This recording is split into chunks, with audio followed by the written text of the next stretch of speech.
Start.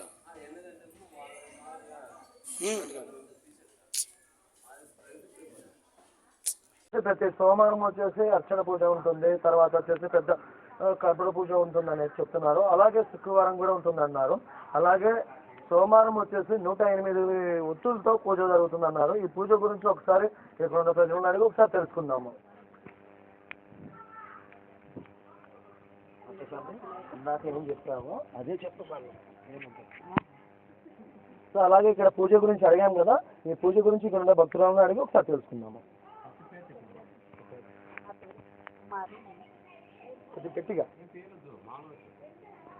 ఇక్కడ శివాలయం సోమవారము దార్పు చేస్తారు 108 వత్తులతో. అమ్మవారికి శుక్రవారం వచ్చేసి 108 వత్తులతో చేస్తారు కుంకుమకి. సో ఎన్ని సంవత్సరాల నుంచి ఈ గుడిలోకి మీరు వస్తున్నారు? మేము కాబట్టి 4 ఏళ్ళ నుంచి కోసి పూలు కొట్టాలి. 4 ఏళ్ళ నుంచి. ఒక ప్రతి పూజ ఉన్నప్పుడల్లా మీరు వస్తుంటారు? ప్రతిరోజు వస్తారు. ఈ పూలు ఎక్కడి నుంచి వస్తాయి? ఇక్కడ చెట్ల మట్టుకే కోసి కట్టేస్తాను. ఆభరణంలో ఉండే పూలే అన్నమాట. బయట ఏం కొనకరాము. ఎవరైనా ప్రజలు తెచ్చిస్తే కన్నా కుట్టి అమ్మవారికి ఇస్తాము. ఇక్కడ ప్రత్యేక పూజలు ఏమన్నా ఉన్నాయా? అంటే మంగళవారము సుబ్రహ్మణ్య స్వామికి అభిషేకం చేస్తారు. చేసిన తర్వాత రామగుడిలోనే అమ్మవారిని. ఓకే. అలాగే ఇక్కడ వచ్చేసి ఇంకొక స్వామిని అడిగి ఒక భక్తులను అడిగి తెలుసుకుందాం. స్వామి నమస్తే. స్వామి ఈ గుడి గురించి కొద్దిగా చెప్పండి మాకు. శివాలయం ఎప్పటి నుంచో ఉంది స్వామి. మేము ఎక్కువ ఇక్కడికే వస్తాము. ఇట్లా కార్తీక మాసం అయితే స్పెషల్ పూజలు అన్నీ జరుగుతుంటాయి. దుర్గమ్మ కానీ అమ్మవారికి కానీ బాగా జరుగుతాయి పూజలు. ఇక్కడ ఏమేమి స్వామి చిత్రాలు ఉన్నాయి? వినాయకుడు ఉన్నారు, నాగులు ఉన్నాయి, సుబ్రహ్మణ్య స్వామి ఉన్నారు, అమ్మవారు ఉంది, రావి చెట్టు కింద నాగులు ఉన్నాయి, నవగ్రహాలు ఉన్నాయి. కార్తీక మాసంలో ప్రత్యేక పూజలు ఏ స్వామి జరుగుతుంది ఇక్కడ? శివుడికి అన్ని స్వాముల పూజలు జరుగుతున్నాయి ఇక్కడ. రోజు హోమాలు 10:30 నుంచి ఉంటాయి. 12 గంటల నుంచి అన్నదానం ఉంది అయ్యప్పలకు. మళ్ళీ సాయంకాలం అయితే అభిషేకం అండి. సో అలాగే ఇంకొక భక్తులను అడిగి తెలుసుకున్నాము. మీరు ఏమైనా చెప్పండి. అన్ని పూజలు బాగా జరుగుతాయి ఇక్కడ. వాళ్ళు కూడా గుడి వాళ్ళు కూడా అందరినీ బాగా చూసుకుంటారు. అందరితో బాగా అభిషేకాలు చేస్తారు. అందరితో బాగా స్వామికి అన్ని చేస్తారు. మనకు వాళ్ళు వీళ్ళు అని ఏం లేదు. అందరినీ బాగా బాగా వాళ్ళు ఎట్లా చేస్తారో మమ్మల్ని కూడా అట్లే చూస్తారు. బాగా చేపిస్తారు అన్నమాట. అలాగే ఇక్కడ ఇంకొకసారి అడిగి తెలుసుకుందాం. పెద్దమ్మ నమస్తే. ఈ గుడి గురించి ఏమన్నా చెప్పగలరా మీరు? చెప్పడం అంటే నేను వచ్చి 6 ఏళ్ళు అయిపోతాను ఇక్కడ. తిరుమల సాయంకాలం 5:30 ఇక్కడ ఉంటాను. అది నవగ్రహాలకు చెట్టుకు గుడిలో అంతగా తిరిగేసి పూలగా తగ్గిస్తుంటాను. పూలకి 7:30, 8 అయినా కూడా కుట్టుకొని పోతాం. 8 రోజులు అదే సోమవారము శుక్రవారము స్వామికి అమ్మవారికి పూజలు జరుగుతాయి. బాగా జనాలు బాగా వస్తారు. అంతా బాగా అంటే మంచి పేరు వచ్చింది. గుడి ఓనరు చాలా మంచివాడు. భార్య భర్త ఇద్దరు జనాలను గుడిని ఎంతో బాగా చూసుకుంటారు. ఈ 6 సంవత్సరాల నుంచి ఈ గుడికి రావడానికి ప్రత్యేకత ఏమైనా ఉందా మీకు? అంటే మీ కాలంలో ఈ 6 సంవత్సరాల నుంచి ఈ గుడికి వస్తున్నారంటే ఏదైనా మంచి జరగడం కానీ మీరు అనుకున్న కోరికలు కానీ తీరడం జరిగిందా? లేదు, మనశ్శాంతిగా ఉంటుంది. ఎక్కడికి పోను నేను. గుడిలో గుడే నాకు ఇంకా ఏం అవసరం లేదు. ఇంతసేపు ఉన్న గుడి ఉంచి చూసుకొని పోతాం. అలాగే మరొక భక్తురాలను అడిగి తెలుసుకున్నాము. నమస్తే. మీరు ఎన్ని రోజుల నుంచి ఇక్కడికి వస్తున్నారు? కొత్తగా వస్తున్నారు. ఓకే. మామూలుగా ఇక్కడికి రావడానికి కారణం ఏంటి? ఈ గుడికి రావడానికి కారణం? కార్తీక మాసం శివాలయం వెళ్ళాలి కాబట్టి వస్తాను. బాగా జరుగుతుంటే డైలీ వస్తాను. అభిషేకాలు అవన్నీ బాగా జరుగుతున్నాయి. బాగా దర్శనం చేసుకొని ఇందులో వచ్చి కొంచెం కూర్చొని మనశ్శాంతిగా ఉండాలని కూర్చొని చూసుకొని వెళ్ళిపోతాను. అలాగే ఇక్కడ ఉన్న ఒకసారి అయ్యప్పను కూడా అడిగి తెలుసుకుందాం.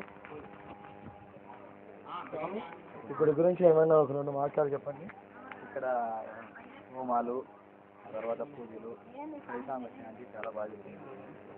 ఇంకా మా పొద్దున్నే వైశాఖ పూజలు ఇంకా జరుగుతాయి. అలాగే ఇక్కడ స్వామి వచ్చేసి ప్రతిరోజు ఇక్కడ గుడి శుభ్రపెట్టడము, తర్వాత ఈ గుడిలో ప్రతి ఒక్క కార్యక్రమంలో పాల్గొంటున్నారు. ఈ స్వామి ఒకసారి నాకు తెలుసుకున్నాం ఈ గుడి గురించి. స్వామి గుడి గురించి చెప్పండి. మీ పేరు చెప్పి గుడి గురించి చెప్పండి. ఏమేమి కార్యక్రమాలు జరుగుతాయి దాని గురించి చెప్పండి.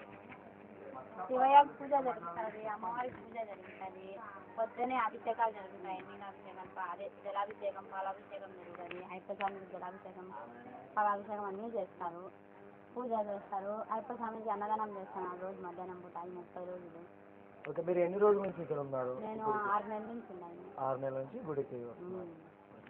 ఓకే, ఈ స్వామి ప్రతి ఓకే, అలాగే ఈ గుడికి సంబంధించిన ధర్మకర్తను ఒకసారి ఈ గుడి గురించి ఒకసారి అడిగి తెలుసుకుందాం. స్వామి ఒక నిమిషం, ఈ గుడి గురించి జస్ట్ మీకు జరిగిన ఈ గుడిలో ఏమేమి జరుగుతాయి ఏంటని మీరు చెప్పండి అంతే, ఒక 4 మాటలు.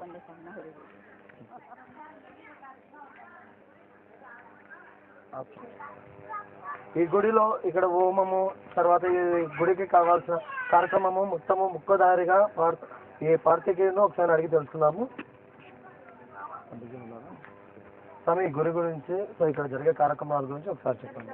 స్వామి, ఈ కార్తీక మాసంలో ఈ గుడిలో కార్తీక మాసంలో ప్రతిరోజు మనము మృత్యుంజయ హోమము మరియు అయ్యప్ప స్వాములకు మధ్యాహ్నం పూట భిక్షా కార్యక్రమం ఏర్పాటు చేయడం జరిగింది. కాబట్టి ప్రతిరోజు మృత్యుంజయ హోమం చేశాము. ఎవరిని కూడా మనము డబ్బులు ఆశించకుండా మృత్యుంజయ హోమంలో వచ్చిన డబ్బులతోటే మనము ఈ యొక్క ప్రతిరోజు 400 మందికి పైగా అయ్యప్ప స్వామి భిక్షా కార్యక్రమం ఏర్పాటు చేయబడింది. గత 4 రోజులుగా ఈ రోజు కార్తీక మాసం చివరి రోజు కాబట్టి ఈ రోజు చివరి భిక్షా కార్యక్రమం. అందుకనే అయ్యప్ప స్వామి హోమము మరియు అయ్యప్ప స్వామికి ఇందాకనే అభిషేకం చేస్తున్నాము. ఇప్పుడు అయ్యప్ప స్వామి హోమము తర్వాత అయ్యప్ప స్వామి పూలంగి సేవ జరుగుతుంది. పూలంగి సేవ తర్వాత అయ్యప్ప స్వామికి భిక్షా కార్యక్రమం జరుగుతుంది. స్వామి రవికుమార్ శర్మ స్వామి.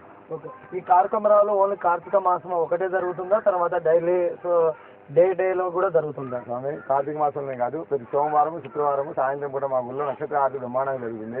మంగళవారం పూట సుబ్రహ్మణ్య స్వామి అభిషేకం జరుగుతుంది. ప్రతి శుక్రవారం ఉదయం రావుపూర్లో. స్వామి ఈ గుడి గురించి మీ వాక్యంలో ఒక 4 మాటలు తెలియజేయండి. ఇది చాలా పురాతనమైనటువంటి శివాలయం. ఇది స్వామివారు పరమశివుడు పరమేశ్వరితో సహా ఇక్కడ వెలసినారు.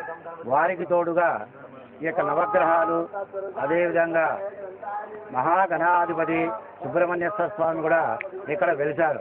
ఇక్కడ ఎటువంటి కార్యక్రమమై ఎటువంటి వారికి ఎటువంటి దోషాలున్నా కూడా ఈ యొక్క వారి దోషాలను బట్టి ఇక్కడ కార్యక్రమాలు మేము ఏర్పాటు చేస్తున్నాము. దానివల్ల వారికి సమస్త దోషాలు కూడా తొలగిపోయి సుఖ సంతోషాలతో అందరూ కూడా వర్ధిల్లుతున్నారు. జై శ్రీరామ్.